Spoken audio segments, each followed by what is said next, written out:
for the love of money is the root of all kinds of evil, for which some have strayed from the faith in their greediness and pierced themselves through with many sorrows. There goes that word again, sorrow. So, blessing of the Lord makes rich and adds no sorrow with it. Chasing money, the love of money, root of all kinds of evil, pierces you through with many sorrows. So there's two ways to get money. You can chase it, and the toil, that's the curse, or the blessing can do it, and there's no sorrow with it. Here's the thing, it takes a lot of work to produce wealth in this world system. Either you're gonna do it, or the blessing is gonna do it. February 2019, I'd been married a little over 2 years. I started my job a year before that, and I was at the bottom of the pole as far as position, as far as salary.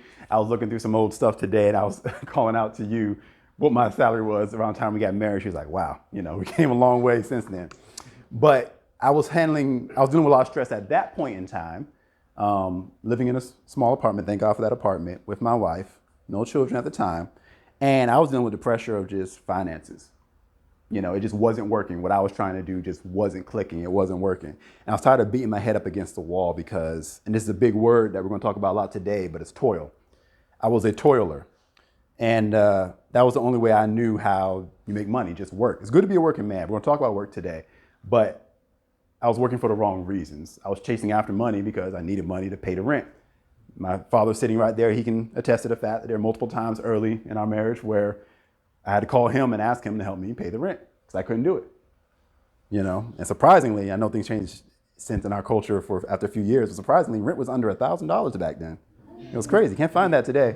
I looked up the apartment complex while I lived and first got married. It ain't that no more. Not even close. But it was a struggle. And so despondent, upset, under pressure. But at this point, this 2019, this wasn't like 12 years ago. I didn't know what to do. I knew what to do now. Surrender. Get before the Lord. And so I finally said, okay, Lord, I surrender. And I said, teach me how to be rich. I want to do this your way, not mine. And I was willing for him to redefine what rich meant. I was willing for him to redefine everything I thought I knew about the word of God, about prosperity, about everything, money. And it wasn't even a money issue. And we'll get to that too. But from 2019 onward, he taught me some amazing things. Long story short, as far as my story, our story changed. We now live in a lovely home. We have a beautiful 4-year-old son. Things have vastly changed. I own my own business in the same ministry that I started on the bottom rung with, doing very successfully, and just enjoying God. Not having those same tears and problems, and not having to call my dad to ask him to help me pay my mortgage. Things have changed. But what's more important was the mindset of what God taught me that's changed. And as I look through the world today, I have a very strong heart for men in the struggle and the strain and the suffering, because we quietly suffer. We quietly suffer with fear and anxiety and stress. We often say women are more emotional. I think men are more emotional. When we say women are more emotional, we tend to think they're more sensitive to cry. There's more than one emotion than just crying. And we go through a lot of emotions, a lot of hidden anger, a lot of hidden suffering, a lot of just pain that we don't always feel comfortable sharing or talking about because we're not always sure someone will actually listen. But God was listening to me, and he'll listen to you. But he began to teach me about 2 systems after that day, February 2019. And this message is called A Tale of 2 Systems. There are 2 systems in this world you can operate under, 2 kingdoms, called the kingdom of light and the kingdom of darkness. But specifically, these systems are the system, I won't tell you the second system yet, I'll start with the first one. The first system is called the system of the blessing. And that's the first system because that system came first. God created that system when he created the heavens and the earth and put man in it. This first system was designed by Almighty God for man to live under. In this system, man does not provide for himself. Man is instructed to be productive. Genesis chapter 1, verse 26. Then God said, let us make man in our image, according to our likeness. Let them have dominion over the fish of the sea, over the birds of the air, and over the cattle, and over the earth, every creeping thing that creeps on the earth. Then he went on and said, God bless them. That's the blessing, that's the system. Bless them and said, be fruitful, multiply, replenish the earth, and subdue it. That's system one. So one thing I want to make very clear is that while under this system is not man's responsibility to provide for himself, that does not mean that man does not work. Work is important, work is good. And that was the first thing that God gave man. His work was to be productive, to be fruitful. But it was not with the toil of his hands. It was with the production of his mouth, the words that he speak. Because when God said, let us make man our image and our likeness, to be like God, to act like him, is to operate in his same manner. And when God creates, he speaks. And that's what he made man to do. Be productive using not the work of your hands, not intelligence, not education, not hard work, not overtime, using the blessing. The blessing is released through the mouth. If you look in Hebrew, whenever they use the word blessing, it literally means to say something good about. If you bless someone, you were saying something good about them. If you curse them, you were saying something bad about them. So blessing and speaking go together, one and the same. So the production that we're supposed to have is not with the work of our hands, not with our flesh, but with our mouths. So the interesting thing about this is when God made man in his image, there's a scripture that talks about, I'm not going to quote it correctly because I didn't write it down, but in summary, the psalmist David was saying that angels were looking upon the creation of man and saying, what is man you're mindful of? I'm kind of marveling at God's, honestly, greatest creation. Because he's the one, man is the one that God made like him. When I say man, I mean male and female. I said male and female created he, them. So it's not a gender issue. But man is the one that he created to be like him, to act like him, and to do like him. So the interesting thing is, when you do that, if man uses God's authority, looks like him, talks like him, gets results like him, he looks almost just like God, identical with God. So here's the tricky part. What makes man not God? What's the separation? Because we do have an ideology in the world today called humanism, where man is God, God is dead, and all that. So where does that separation come from? It seems like man, when you think about humanism, man seems to understand that their origin is divine, but then they've still lost something. But they're correct in that there is something divine about our nature. But where does separation come in? How do you separate and know that one is greater than the other? The separation comes in the vow. From Genesis chapter 1 through 3, God creates man in his image, gives him power and authority to operate just like him. But the separation comes in man's knowing that this power did not come from me. I am not the source of this power. And only so long as I'm connected to the source, my Father God, that's the only way I can operate in this power. And so God instituted with this covenant a vow. He gave man the planet, and he gave him a garden in this planet to keep. And that's not just like farming. There's a whole lot more to it, but we'll just focus on kind of key points here. And then he says, I've given you everything. Now, the vow is this. One tree belongs to me. That's God talking. That's the vow. That's the tithe. The vow demonstrates that man recognizes that God is the source of his power and his dominion. All this is very important because what I'm talking about is how the blessing system works, because there's two systems. And we're going to find out how Adam messed up and entered the second system. And that's the system that we see in the world today. But in this first system, man operates like God, does what God does. But the separation is that man has to understand that I am not the source of this power. I'm connected to the source of this power. And I make this vow to show that I respect that, God, you are greater than me. I may look like you, I may talk like you, I may have authority like you, but you are still greater than me. I may have dominion over everything else that you created, but you have dominion and authority over me. And that's what the vow is for. It's interesting that he made it a choice. He gave man the will to be united with him or separated with him. And we know how that story ends.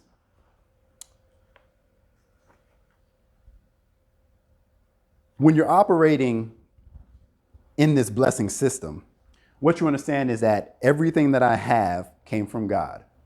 And the principle of the tithe, the 10%, is not even, sometimes you might say it like, okay, well, I'm going to give a part to you, Lord, and you bless the rest. No, 10%, that number 10, even when you look in Hebrew and things like that, is representative of the whole. It says, God, you gave me everything. None of this is actually mine. King David said that when they were building the temple, he was giving. He said, God, everything that we've given, and when you translate how much they gave to build that temple, all the mighty men of valor along with King David, it was billions of dollars, maybe trillions. And he said, God, everything we're giving today is what you gave us in the first place. Like this ain't even ours. We didn't produce this. All the wars we won, all the wealth we accrued, that came because of you. So we're only giving you back what you gave us ourselves. He was marveling at that reality. So the principle of the tithe is, God, I recognize all this came from you. You've given it to me to steward. You've made me an heir to it. Yes, I own it, but only because you've given it to me to own. And this 10% is me showing that all of it is yours. And if at any point you ask of all of it of me, you can have it because it's not mine anyway. If you look at Abram, the first time the word tithe was used, he made a vow because the king of Sodom was trying to give him stuff. And he said, let's make it clear. Because he had just tithed to the king of Salem before that. He said, no one will be able to say, or you won't be able to say that I have made Abram rich. He wanted to make it very clear that everything I got, God, came from you. I did not produce this. I did not work this with the work of my hands. Look at Abram's story. He did not. He went out like God told him, left his family. What did he do to become rich? From chapter 12 of Genesis to 13, he was wherever he was. And then the next one began, and Abram was very rich with cattle and silver and gold and all that. What happened in between there? What did he do? Nothing. He went into a kingdom that wasn't his. He lied, partially, and then came out rich. How does that work? That's the blessing. Even if he was in some error in the way he handled it, the blessing still operated because God said, I will bless you. He placed a blessing on him. That's how the blessing operates. So that vow is very important. And why is that vow important? Because when you break the vow, violate the covenant, get away from the blessing, what happens is you say, all right, God, all this power, all this authority, I think I can do this on my own. I think I don't have to be connected to the source for this to work. It's an acknowledgement of this great power, this blessing, but I think I can do it myself. I think I can produce this myself. I think the power comes from within me. You can live with something long enough. I have a 4-year-old. He thinks that everything belongs to him. You make a noise with a bag that sounds like food. He comes in the room and just will reach in and grab it. He doesn't seem to know that this didn't come from him. He didn't produce this, but he feels like he does. He has that right. He's my son. I'm not going to deny him anything. But that's kind of the system, like the lack of understanding that I produced you and I produced this stuff and I give you this stuff, but you only got it as long as you're connected to me. And that's the way it works in the blessing. But Adam, separated from God, committed treason, ate that fruit. And that fruit was simply a representation that the power wasn't in the fruit, the power was in the vow. And he broke it and he separated. And in doing so, he created a new system, the one that governs the society today, the second system. Our society and all the economies of the world are ruled by this system. This system is called the curse. In this system, man does not have dominion authority over what God created, and you don't produce by the speaking of the blessing. In this system, you produce by the toil and the work of your hands.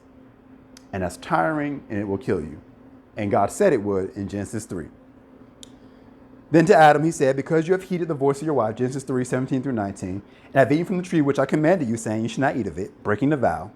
Cursed is the ground for your sake, and toil you shall eat of it all the days of your life. Both thorns and thistles it shall bring forth for you. And you shall eat the herb of the field, and the sweat of your face you shall eat bread, till you return to the ground. From out of it you were taken, for dust you are, and the dust you shall return. Something changed here. Before it was you're made in the image and likeness of God. Now it's you're dust. Because man separated from God is dust. Man connected to God is in his image and his likeness that has dominion and authority over all the planet. Man separated from God, you're just dust. You're no better than the planet that you were supposed to be ruling. This curse has some key words in it. Toil, sorrow, dust. God laid out the new system and said, this is the new system you've created, the curse. In this system, if you notice the way it worked, like God didn't really change anything about the environment.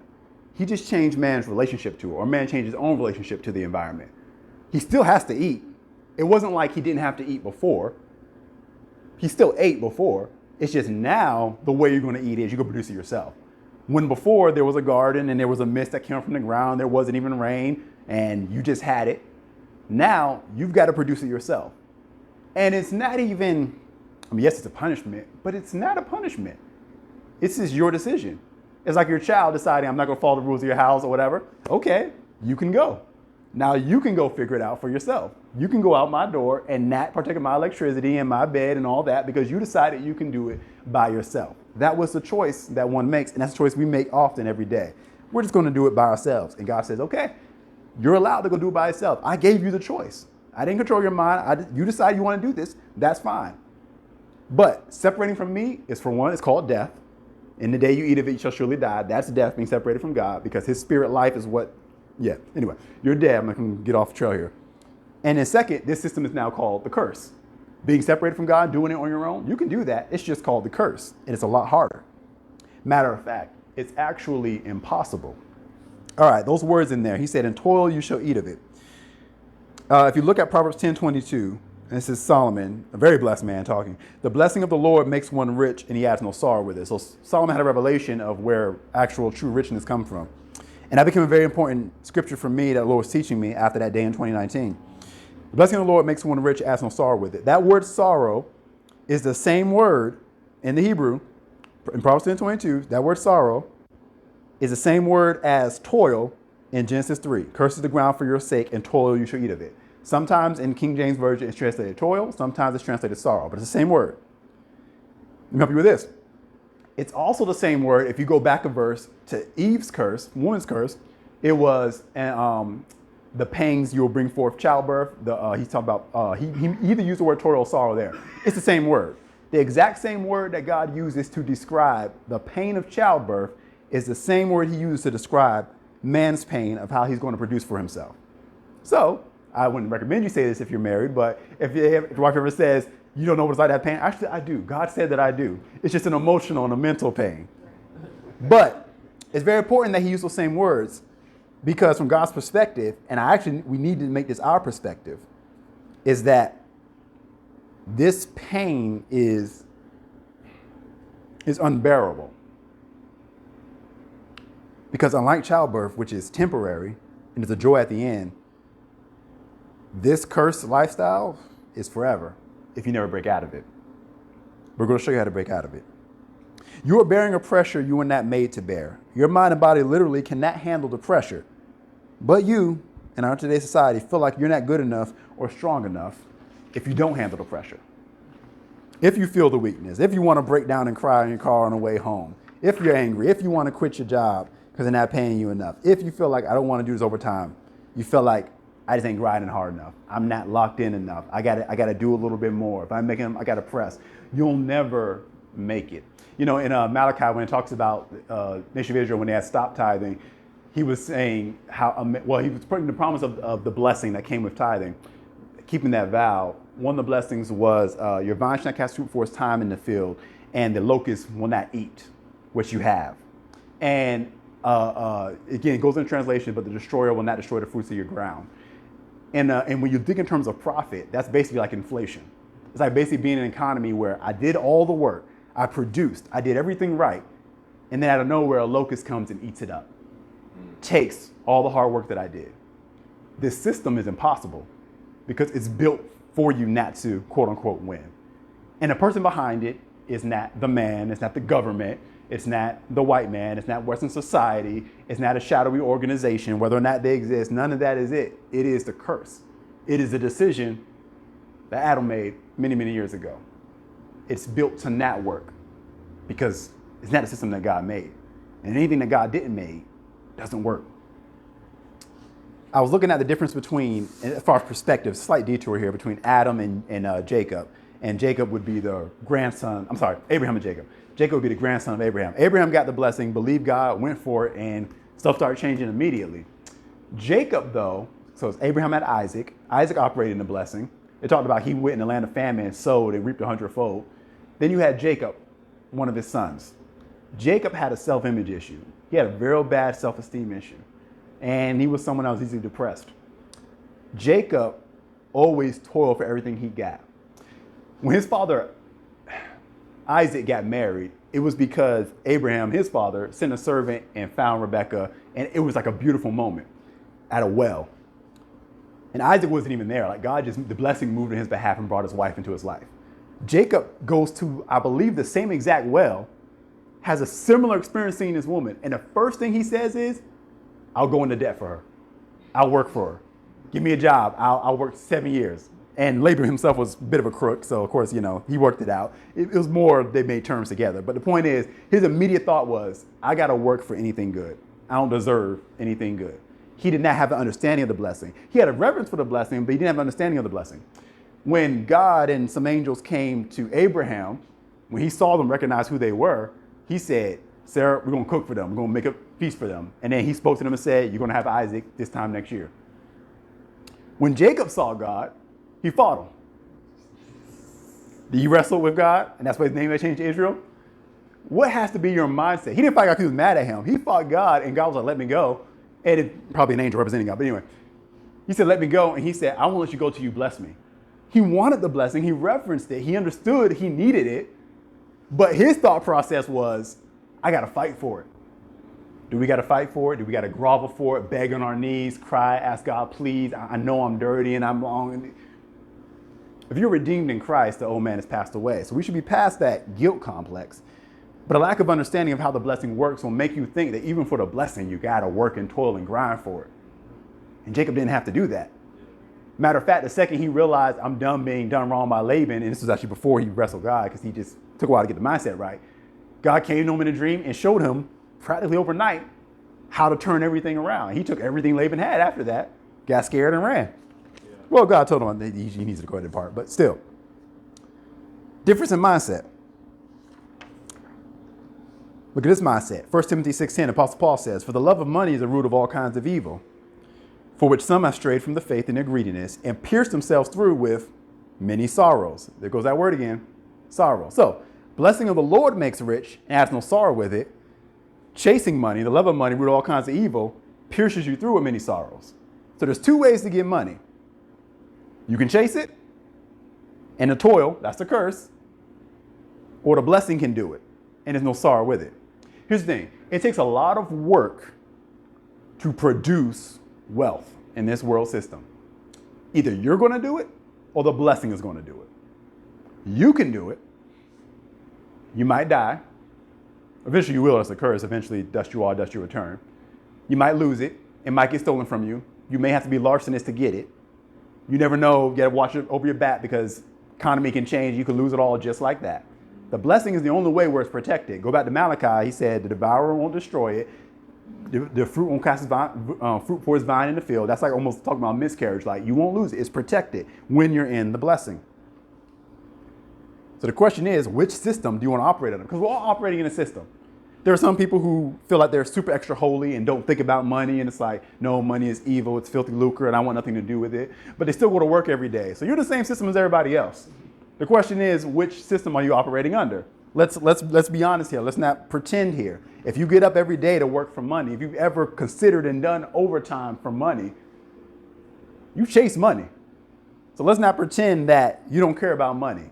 It's in this world, and it's here for a purpose because there were semi-precious stones littered on the ground in the Garden of Eden, and they're in heaven too. God's gates and roads are paved with these valuable things. So these things are invented for a reason, but it wasn't for us to chase it, not with the toil of our hands. So what are we supposed to be chasing? God.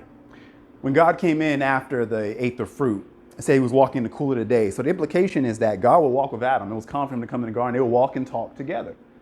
It was just a common thing. They had a relationship. But then that changed. And Adam was in fear of God because he knew he violated the covenant. And now he's going to have to work with something vastly different. And one thing I want to call out before I switch to the answer here, because this is the root of all your problems. This is that portion of the message. But one thing I want to mention here is if you go even further back to the serpent's curse, and don't think in terms of a physical snake, think in terms of a spirit. The serpent's curse, he said, on your belly you shall go, and dust you shall eat all your life. Do snakes eat dust? No. They eat bugs, frogs, or depending on how big they are, they probably eat a horse, depending on how big a snake is. But they don't eat dust. So what was God saying there? That spirit. Here's the thing. The devil is low, lower than man. He doesn't have any power. He's so low that he can't pick up his head to look at us because he's on his belly now. So the only way he can get to us is if we're dust. Dust you are, dust you shall return. On your belly you shall go, and you shall eat the dust of the earth. For Satan to get to you, because he can't get to your spirit, for him to get to you, he's got to bring you down to his level, to the flesh. He's got to bring you down to dust. He's got to bring you down to this cursed system. That's how he destroys 99% of men out here, is with toil. And what happens is, and now we're going to get to the solution to all your problems. With that toil, sorrows, pierce through many sorrows, so much comes with that. With that pressure comes a need to relieve that pressure. And so then bad habits come in, addictions, pornography, alcohol, drugs, chasing after women, things to make us feel good, pleasures to satisfy the pain of the toil. Because we're trying to fill a God-sized hole in our hearts because we separated when we broke that vow and decided to operate underneath this curse. So all the struggles of man come back to that. And the devil's just bringing us down to dust. Because it's crazy. He creates the problem. He's the one who's the tempter. He creates the problem, or originate creates a scenario where we create this system, then tries to give us solutions with these addictions and these bad habits. Makes you feel bad for not being able to win in a system that's unwinnable, and then tries to give you solutions that just kill you faster, and it's a vicious cycle. Well, he's a treacherous, Jesus said, he was a murderer from the beginning. That's what he did. From the beginning, he was killing man, turning them to dust. Sorrow equals toil equals pressure. And that's why I named this Overcoming the Pressure. I was trying to think of how to title it. And because I was thinking, was it overcome depression? Because that was the angle I was going to take with it. And Laura was like, pressure. Because pressure perfectly summarizes it. Depending on how you process things in life, sometimes you can feel almost a pressure in your head. Not like a physical, but like just in your mental, like this pressure of just weight. And it's terrible. It feels terrible. It's sad. It's like an anguish. And that pressure is what I'm talking about today. And it can manifest in fear and anxiety and depression and suicidal thoughts and ideations and all kinds of addictions, things like that. But it's still pressure. Pressure. So now, that's the root of all problems. Let's get to the solution. This will probably be the shortest part. Unless Lord says something different. Yeah, we're almost done. Isaiah 55, one of my favorite chapters in the Bible. I loved when the Lord guided me here. And I'm just going to read it to you. And I just want you to just listen. Listen with your heart open. Ho, everyone that thirsts, come you to the water. So listen, this is through the prophet Isaiah, God talking to mankind. Everyone that thirsts, come to the waters. So he's offering you something. That's number one. And you who have no money, come, buy and eat. Okay. So what he's offering you, you got to come to it. You're somewhere else. He's calling you to it. It has some manner of provision and satisfaction. He's saying, come eat. You're thirsty, you're hungry. Come drink, come eat. But he also said you don't need money to get it. Interesting. So come ye, buy and eat. Those who have no money, come buy and eat. So you got to buy it with something, but not with money. Come, buy wine and milk without money and without price. So there is no monetary price attached to it. Wine and milk are pleasure terms. Going to a land of milk and honey is overabundance, not just enough provision, but it's abundance, pleasure, satisfaction. Wherefore do you spend money for that which is not bread? So now he's kind of admonishing people he's told to come. So they've come, and now he's saying, why are you wasting your money on things that aren't even providing for you, not even satisfying you? And your labor for that which satisfies not. Hearken diligently unto me. Listen, and diligent means consistently, over and over again, and eat that which is good, and let your soul delight itself in fatness. So he's offering you to come if you're hungry and you're thirsty. He's saying that what I'm offering you, you don't got to use money to buy, which in the curse system, you got to toil for it, because all money is a representative value of life force. You work literal hours of your life, and there's a literal monetary value attached to it and is given to you. So when he says come buy with money, he's like, you're spending your life on this. Why are you doing it? And you're putting it out, and you're not even getting back in your investment. But he's saying, come here, incline your ear and listen to me, and delight yourself, not just in enough, but in fatness. So he's offering you pleasure, satisfaction, abundance. These are words he's using: satisfy, abundant, fatness, and delight in it. So we're talking about happiness now. Incline your ear, so listen, come to me and hear, and your soul shall live. So now he's not using the imagery anymore and the poetry. Now he's literally saying What do I mean by come by and eat? He's saying, incline your ear, listen, come to me here, and your soul shall live. So bread, you're thinking your physical body. Wine and milk, you're thinking your physical body. But he's using the imagery, I'm talking about your soul. This is how your soul is going to live. And within your soul is your mind, your will, and emotion. So this is what we're talking about, that pressure. So come unto me here, and your soul shall live. And I will make an everlasting covenant with you, even the sure mercies of David, which kind of gives some implication talking about Christ at that point. All right, so he's promising you this covenant and what it's going to cost you, because you see, he didn't say come by and eat. He just said it wasn't going to cost you any money. It wasn't going to cost you your life force in that sense. So what's it going to cost you?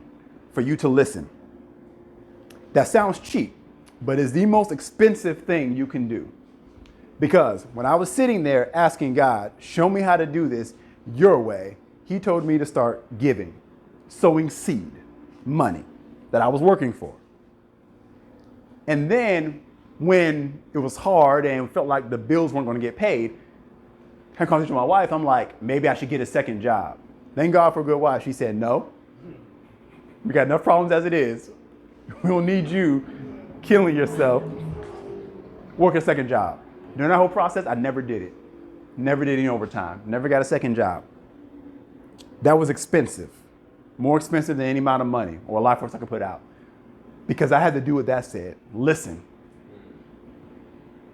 From 2019 on, I had to spend time in God's presence and listen. Hours that I could have spent working and trying to make more money, I was listening. I was in that word and I was praying and I was listening and obeying whatever he said to do. And when the bills were piling up and bad things were happening, I had to trust that on the other side of my obedience was that fatness and that abundance. And it was. But that was hard because you have to literally ignore the warning signs. I had to challenge my mind that was telling me, Jalen, you're being irresponsible. You're being a bad man. What if you get put outdoors? What if they come and repossess this or that or the other? You got a wife. You got to be more practical than this. You can't over spiritualize this. That's what's going on in my head. But I had to trust that I heard the voice of God because I was tired of doing this my way. And I said, you know what? I'm going to just try this. Like, let me just give it a year. And if I lose everything, then I'll know that I was wrong and this doesn't work. I didn't hear God. But I'm going to go all in and not cheat this. I'm glad I did because we never lost a thing. God provided. But I had to, like warning bells going off, I had to ignore them like fire alarms because I had to come and listen. The interesting thing about come and listen is the world is still loud. It's still talking. Your bills are still talking. Your pain's still talking. Your family issues are still talking. Everything in your life, because they know it's just money stuff, but everything in your life is still talking. But God said, come listen. That's what it's going to cost you. Listen. Spend time listening. So I did my 9-to-5 job on lunch breaks or when I would come home or I'll wake up early in the mornings. I was listening and I was doing whatever he said to do. He would give me things to do, but none of it was great money-making ideas, things that seemed like it was, oh, this is it. But things changed. I remember one time I was at church and the Lord said, sow a seed. And middle church, it was a great praise and worship moment. My wife's a worship leader, so she was going and everything. And the Lord said, put it on the ground like you're sowing in the ground. So I put it on the ground and one of the ushers saw it and was like, where does money come from? And I was like, I threw it down there. And they were like, okay, they picked up everything. But I was like, and it was a great moment. Like I could just feel it. It was a grace for giving that day. 2 days later, I got a raise on my job. And I was like, okay, Lord, I'm being obedient. I'm doing things that don't make sense. That just kept happening. I just kept increasing. I kept increasing. And then the devil would challenge me. Something bad would happen. But then I would just keep increasing. And I would keep increasing. I would keep increasing. But every time challenges would come after that, I knew to just listen. Not to listen to the challenge and the problem, but to keep listening to him. The root of all your problems is toil, because this cursed system is what's breaking you down.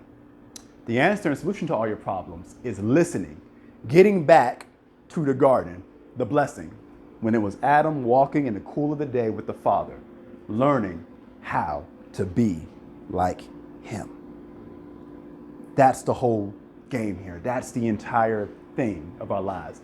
Learning how to be like him. What did Jesus do? He came and acted like God and demonstrated to us, this is how you get to the Father. He demonstrated a lifestyle. How did Jesus meet his needs? He would speak. The tax collectors came. He said, go catch a fish. Peter's in the boat. He says, just cast your net. Sinks the boat and the friend's boat. When Jesus was talking at Lazarus' tomb, he said, Father, I know you always hear me. That's the confidence you're looking for. That whenever you speak, you know God is hearing you. When you got a problem, there were random bills coming in, random debts, and I'll just be like, you know what? I'm not even going to pray about this. I'm not even going to think about it. I'm going to stay on this path of listening. Because God, I'm starting to realize that you know everything. And so that means you knew that was in the mail before I opened the mailbox and saw it. And if you saw it and you didn't talk to me about it, it must mean that in your eyes it's not important. So why am I going to violate what we've got going and pretend like this is important when you don't think it's important? So if you ain't talking to me about it, I'm not talking to you about it. So we could both just ignore it and let the blessing take care of it. And that's been my life till now. That's how I got my house. I got my house during COVID.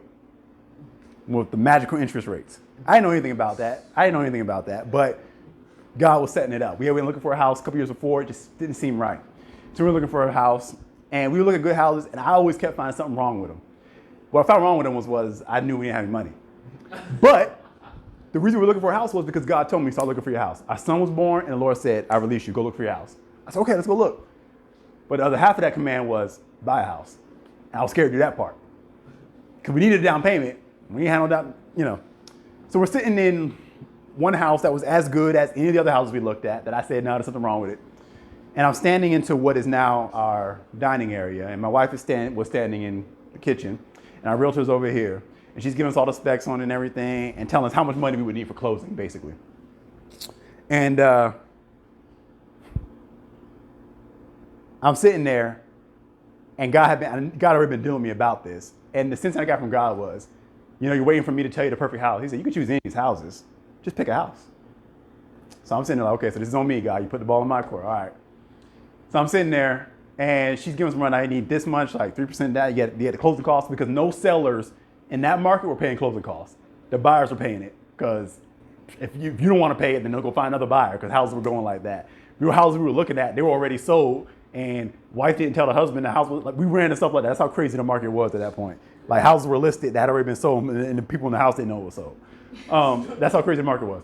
So I knew we didn't have a lot of time. I'm sitting there and I'm like, all right. And so she's telling us the number. Like, you need this much down payment, and the grand amount was like over $10,000, and then that amount ended up going up when we get further in the story, and then we'll close after this. And I'm like, yeah. And so I'm asking my wife, like, you hear those numbers, right? Waiting for her to back off, and that'd be my way out. And she's like, babe, I'm gonna lean on your faith. I'm like, all right. So I'm like, okay. So I'm standing there, and then I'm like, she's like, yeah, we probably shouldn't ask for the closing costs about this house or anything like that. I said, and I asked her, I said, well, should we try to go under the asking price? She said, you should go in at the asking price. I said, all right, let's do it. Trusting God, because he told me to do it. We go to Aldi after that, and the Lord's talking to me already. And I get a call from the mortgage officer, and they're like, oh, well, she shouldn't have shown you that house because we didn't realize there were condo fees, even though we were in a condo. And that takes it over what you qualify for with your debt to income ratio, all that kind of stuff. They said, really, the only way you could put an offer on this house and we underwrite it is if you didn't have one of your car debts, because we had 2 cars and one of them, both of them had debt on it. And I said, okay. So I told my wife, I'm like, all right, but we still put an offer in. And the Lord gives me a plan. I won't go into all the details because some people may actually know some people involved with this, but it ends with someone who is a boss, former boss, something like that, someone I've worked for in the past, knowing my situation, and writing me a check for over $8,000 to pay off the rest of my car as a gift. He said it's a gift. Me and my wife went and deposited that in the bank, paid that car off. They were like, so the board company's like, they got to get all this proof or anything like that. It's like, well, can you get the bank statement from? I'm like, okay, I got to ask them for it. I said, can I? They want to see your bank account. I said, yeah, sure. He hands it to me. I'm like, okay, scan it in.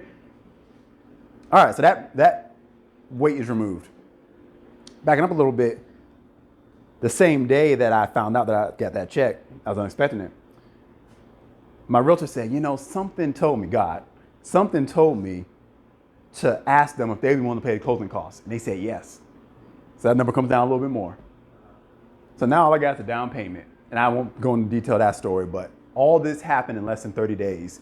What was over like $24,000 total between the car, the closing costs, and the down payment. It was over 20-some thousand dollars. I've never had that amount in my bank account in my life to that point. All was taken care of. Got the closing, we had a down payment in our hand. Because I obeyed God. I didn't toil for it. I didn't work for it. I just listened. I wanted a house earlier, wasn't time, so I just chilled and listened.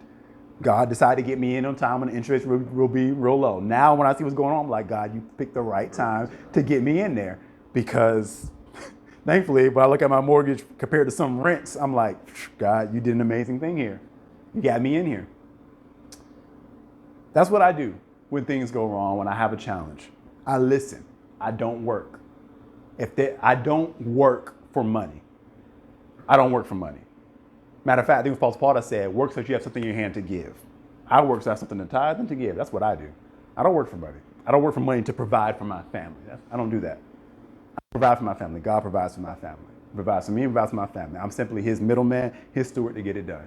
My job, that may be harder than going out there and toiling, is to listen and obey. Whatever it is he tells me to do. Today I was walking out of getting water shop, and there was a man sitting in front of a barber shop, like a couple, now I get in my car, and I feel this hit in my heart, wrenching, God telling me, go preach the gospel to that man. And I knew that if I didn't go away and I drove away, I would feel bad for the rest of the day. I can't feel bad today because I got to preach to y'all, So that weight was so hard. I was about to drive away, and I was like, I can't drive away on this one. I know this is God talking to me. I went up, preached to him. Seems like he's an atheist. I preached the gospel, did my job. We traded names. I said, hey, I'm just talk to you every now and then. He didn't want to pray the prayer of salvation with me, but I knew that I had done what God told me to do. I went back in my car, went home. I listened and I obey. On the other side of my obedience, God takes care of everything else. You just go and do what he said to do. What did he tell Jacob to do when Jacob was tired of being done wrong by Laban? He said, get a staff, peel stuff in it, put it in front of cattle. That makes zero sense. Jacob was a professional cattle breeder. He knows how cattle work. You do not peel stripes in a staff, put it in front of where they drink, and then suddenly it's going to manipulate the cattle to breed in a certain way so that all the ones that you made in your contract that'll be spotted and speckled, all the strong ones go that way. That doesn't make sense. But God prefers that because he prefers situations where you cannot get the glory. I cannot get the glory for how I got my house. I can't get the glory for how I got the business I'm in now. I can't even tell that story right now. One day maybe, but I'm still too close to it. But everything that I've got, I can't take any glory for it because I didn't do it. I didn't work for it because I'll be dying if I worked for it. And that's what we're all here doing right now, dying, becoming dust so that Satan can gobble you up. Maybe you're born again, you're going to heaven and all that, but he's got you out the picture. Because the original command was to be fruitful, multiply, replenish the earth, and subdue it. That's still the command. Be productive with the words of our mouths. Some of us are supposed to be productive in the business arena and take back some of these businesses from the devil that are putting in place things that are, when I started my business, some of the employees, the people that I worked with, they were so happy to come and work with me because the people we worked for before were just, it was pressure, beating us down. And I felt good, like, God, you're using me to create an environment people can rest. I'm like, thank God. And I realized this is kind of the point. It's not about me making a lot of money. It's about being fruitful, multiplying, replenishing the earth, and subduing it. There's different environments God sends you to do those things. But he wants you to do that. But you can't do that and be worried about how to provide for yourself. That's why God made the planet, made the garden, then put man in it. I made everything. God, I made everything. You're good. I'm going to give you all the resources. If you work for somebody, they're supposed to give you a corporate card to go to do the things you got to do. God has given you a corporate card called the blessing. And we're supposed to use that. We're supposed to waste our time working, distracted from the producing. That's our job. That's our work. The 9 to 5, you work. If you're supposed to be working it. Some of us are working a job you're supposed to be working. But assuming God led you to that place, and simply so you have something in your hand to tithe and to give with and to be obedient with. Because like the parable of the talents, he puts something in your hand and wants to see what you do with it. Because once I can see that you can obey and do what I told you to do and be productive and be fruitful, then I can make you rule over much. I can graduate you to the next level. And none of it is for your own glory. He said, enter into the joy of your Lord. It's God's joy, his glory, to give us these things. He wants it for us more than we want it for us. That's what this is about. That's the blessing. That's the system. that God wants us under. And I want to talk about what it feels like to be under that system. This is the end of Isaiah 55, verse 12. For you shall go out with joy and be led forth with peace. So joy and peace is in this system. The mountains and the hills shall break forth before you into singing. Almost sounds like a cartoon. And all the trees of the field shall clap their hands. Instead of the thorn, remember he said thorns and thistles, the ground shall, in the curse, but instead of the thorn shall come up the fir tree. Instead of the briar shall come up the myrtle tree. So instead of the curse, everything's going to produce for you. And it shall come up. And say you bring it up, it'll just come up. And it shall be to the Lord, not for you, but to the Lord for a name, and an everlasting sign that shall not be cut off. He gets the glory. He gets the credit. And I get to stand here and talk to you about it. That's the blessing. That's the system. And that's what man was created to do. And that's all we have authority from God to do. Everything else doesn't work, and he can't back it. That's the tale of two systems. That's the root of all your problems and the solution to all of them. So what do you do when you leave here today? If any of this struck your heart and you're thinking about this, get before God and listen and obey. And I promise you that as he starts talking to you, he's going to require and ask of you to do some things you probably don't want to do. It's going to feel hard. It's going to feel challenging. It's going to feel like stepping off a cliff and hoping that there's something there. That's what it'll feel like. The rich young ruler came to him. He said, one thing you lack, sell all you have, give to the poor. If he had stayed, he would have heard the other half where Jesus said, there's no man who leaves father and mother and children and houses and wives and lands who should not reap 100-fold in this life and then in the life to come eternal life. So he didn't realize that Jesus was going to say, you'll get 100-fold of everything you gave to me if you would have stuck with me. But he didn't hear that part because he didn't stay. The disciples stayed and heard it, but he didn't hear it. He's going to require something of you. Whatever is your God, your idol. My God at that time was my self-effort, my work and my toil. I thought if I worked hard enough, I could do it. I had to give that God up. I had to let it die.